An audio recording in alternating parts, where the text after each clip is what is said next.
কবি সুবোধ সরকারের হাতে সঙ্গে আছেন সকল কবিতা। শাড়ি পেয়েছিল মেয়েটা। অষ্টমঙ্গলায় ফিরে এসে আরো 6টা। এত শাড়ি একসঙ্গে সে জীবনে দেখেনি।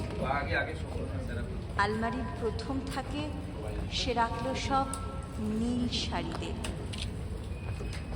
হালকা নীল একটাকে জড়িয়ে ধরে বলল, তুই আমার আকাশ।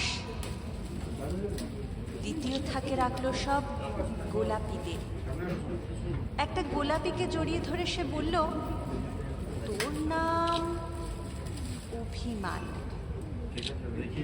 তৃতীয় থাকে 3টি ময়ূর, যেন 3 দিক থেকে ছুটে আসা সুর।